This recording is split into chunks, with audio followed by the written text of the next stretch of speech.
Ako may gabisyon tanan ko. So karon ko medyo nagabihan taog panihapon ko kay medyo dugay ta nakamata ko. Nakamata ta ko murag alas 8 na sa gabi ko. Then naniod to sa taganinan ko mga alas 12 sa to sa hapon ko. So karon ko pakituon ta mo sa kung sudan ko nga pinobrehay ko. So nako itlog ko nga scramble egg ko. Tangaran ako ng kamatis sa Bombay ko. Then apo ko sardinas ko nga nagi po'y kamatis sa Bombay ko. So anay daghang nga solasol nga mga lamases ko. Ang importante ko nga dali ra sa baluto ko, di dali ra sa nakapanihapon ko. Di na po ko'y pinirito nga pinikas ko is nga bulad ko. So kanatanan ko pinalitan na ako sa gawas ko.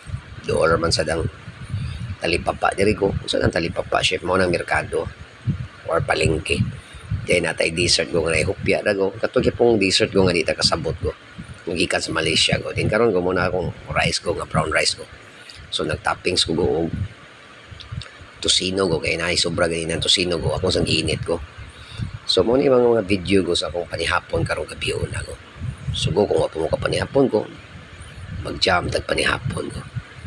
So naratas payag ko din mingaw kay itong payag ko kay kita ra isa diri ko. So mao ra niya itong routine ko. Mag-video ko. Then kita ra sa mukhaon ko. Then kita ra sa mag-edit-edit sa itong video ko. Sugo, balik-balik ko nagugo, mga agdaday ko yung panihapon ko. So, mo nang gisado nga sardinas ko. So, Senyorita Sardines ang atong gigamit anago nga brand ko. Kay, medyo mo na siya karaan ko, din lami sa ko, din halang-halang sa na siya ko. Kay pula atong gipalit ko. Then, nasa brown rice ko, nga gikan sa Mandawi ko, nga gihatag sa kong mama ko. Then, parisan akong bulad o itlog ko. Sulbad na atong panihapon karong gabi una ko. So, ang atong problemahon ko, ang ugma na sad ko. So, then, after ani magkangkaon tago, mga pin na sad tago. Kay, medyo amantay lingaw dres payag ko. So, go, I hope go nga na-enjoy mo sa video ko kung amoy mga lingaw sa inyong mga payag na ko.